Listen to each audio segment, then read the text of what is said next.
राज को सूचित करते हुए अत्यंत हर्ष का अनुभव हो रहा है कि सरकार वित्तीय वर्ष 2021-22 में पहली बार परिणाम बजट, आउटकम बजट, अब इसको हमें समझना होगा आउटकम बजट क्या है। कौन हुइसल बजाया देखिए तो योजनाएं उनको निकालिए, कौन हुइसल बजाया उनको निकालिए, हुइसल का आवाज किसने किया उनको निकालिए उनको।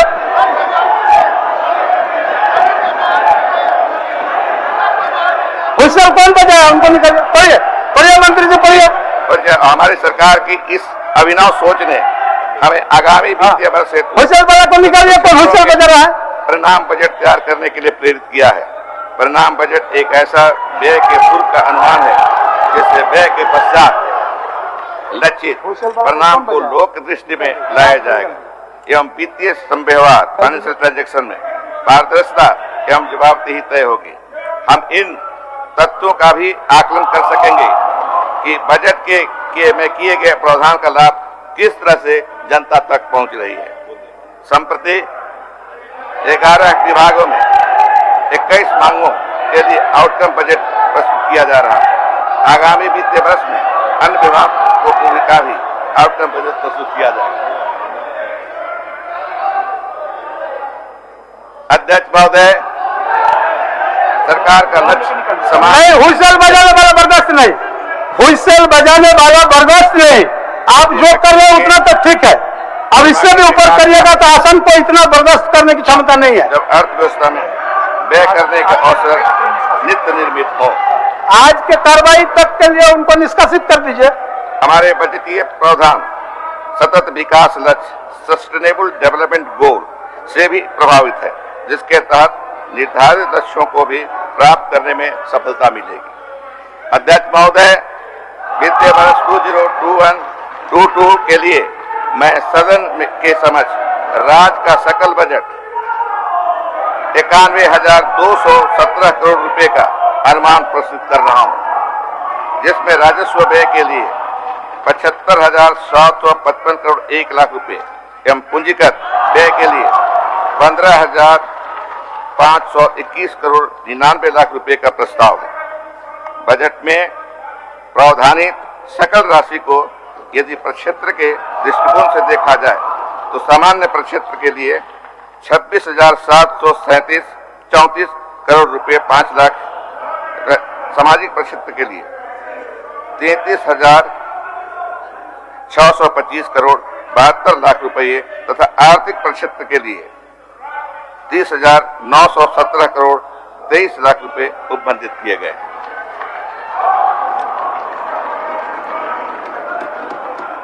बजट में प्रावधानित राशि के लिए निधि की व्यवस्था पर मैं सदन का ध्यान आकर्षित करना चाहूंगा।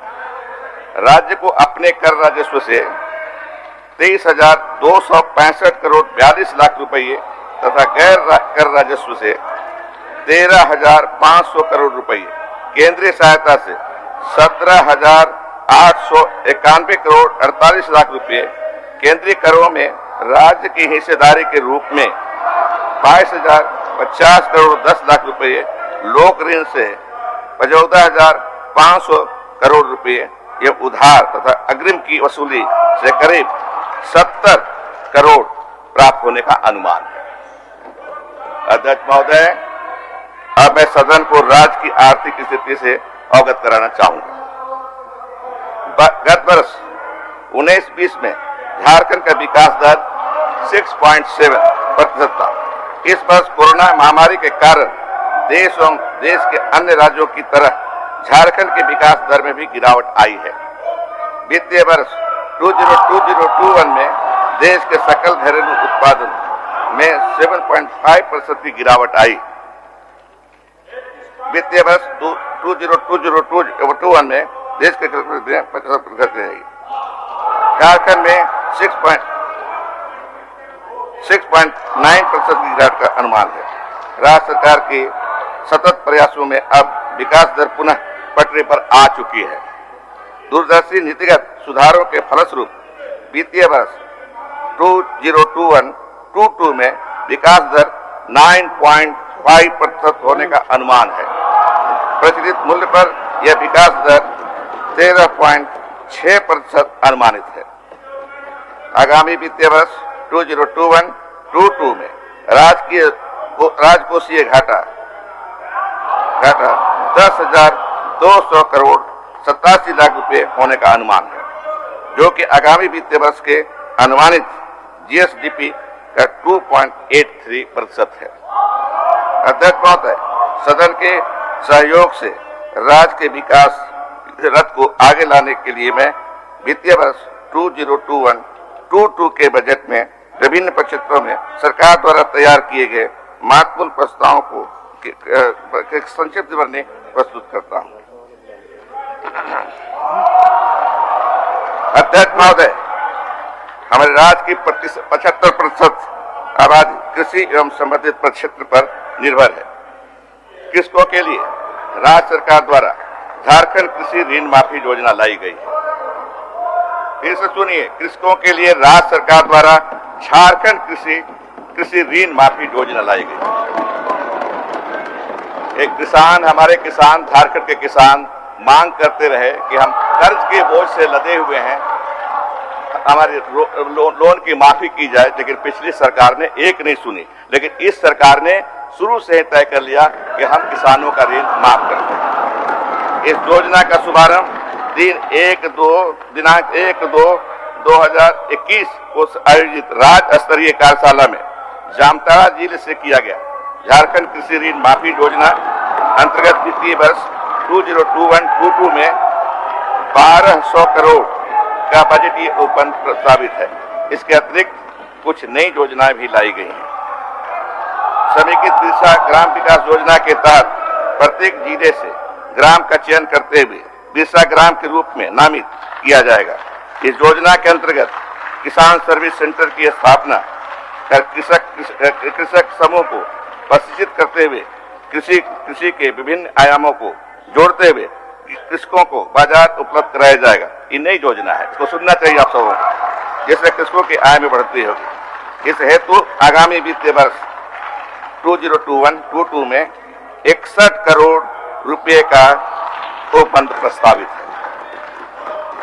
किसान समृद्धि योजना प्रत्येक जिला के विभिन्न प्रखंडों में सोलर आधारित डीप बोरिंग करते हुए सिंचाई की सुविधा सामूहिक रूप से उपलब्ध कराया जाएगा।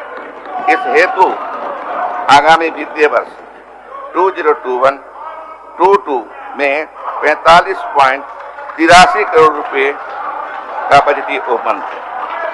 इस जो सुनना जरूरी है, हम सबों को जानना जरूरी है कि इस कोरोना काल में एक ही संबल रहा आर्थिक क्षेत्र में झारखंड में, खास करके और देश में भी, वो रहा कृषि क्षेत्र। इसलिए हम कृषि को और विकसित करने के लिए यह उपबंध कर रहे हैं। सरकारी क्षेत्र में उद्यानिकी फसलों की खेती का उद्देश्य शहरी क्षेत्रों में घरों के आसपास खाली पड़ी भूमि में गृह वाटिका विकसित करते हुए शहर के निवासियों के लिए अत्यंत कम लागत पर ताजी एवं स्वास्थ्यवर्धक सब्जियों एवं फलों की उपलब्धता सुनिश्चित करें। हम सभी से, सदन में उपस्थित सभी माननीय सदस्यों से अपील करेंगे कि जो सरकारी क्वार्टर मिला है या प्राइवेट घर में भी आप रहते हो, आपके सामने जो जमीन है उसमें साग सब्जी जरूर उपजाइए। पर्यावरण शुद्ध रहेगा और शुद्ध साग सब्जी मिलेगा हमको खाने के लिए। इसके तहत वित्तीय वर्ष 2021-22 में राज्य में 5000 पौष्टिक गृह वाटिका 2 करोड़ की लागत पर विकसित किए जाएंगे। इस योजना के कार्यान्वयन के फलस्वरूप शहरी परिवारों के भोजन में पौष्टिकता की वृद्धि होगी तथा प्रदूषण मुक्त एवं स्वच्छ वातावरण का विकास होगा। महोदय, झारखंड राज्य उद्यान प्रोत्साहन society, Jharkhand state horticulture promotion society के गठन का उद्देश्य एक ऐसी संस्थागत व्यवस्था का विकास करना है जो क्षेत्र स्तर पर उद्यान निदेशालय एवं राज्य बागवानी मिशन के द्वारा संचालित योजनाओं का बेहतर अनुश्रवण एवं मूल्यांकन कर सके। इस सोसाइटी के गठन के फलस्वरूप पर्याप्त संख्या में तकनीकी रूप से सक्षम मानव बल की सेवा प्राप्त की जा सकेगी एवं योजनाओं के बेहतर अनुश्रवण के फलस्वरूप बजटीय आवंटन का समुचित उपयोग हो सकेगा। एवं योजनाएं ससमय पूर्ण हो सकेगी। इस सोसाइटी के गठन के पश्चात कृषकों, कृषि उद्यमियों एवं व्यापारियों के बीच बेहतर समन्वय स्थापित हो सकेगा। इस हेतु आगामी वित्तीय वर्ष 2021-22 में 10 करोड़ का बजटीय उपबंध प्रस्तावित है।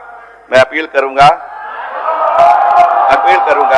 कि अभी जो माननीय सदस्य अपना बजट पढ़ रहे हैं, इतवार के दिन पढ़िए तो शायद हम लोग भी आ सकेंगे। इतवार के दिन पढ़िए अपना बजट।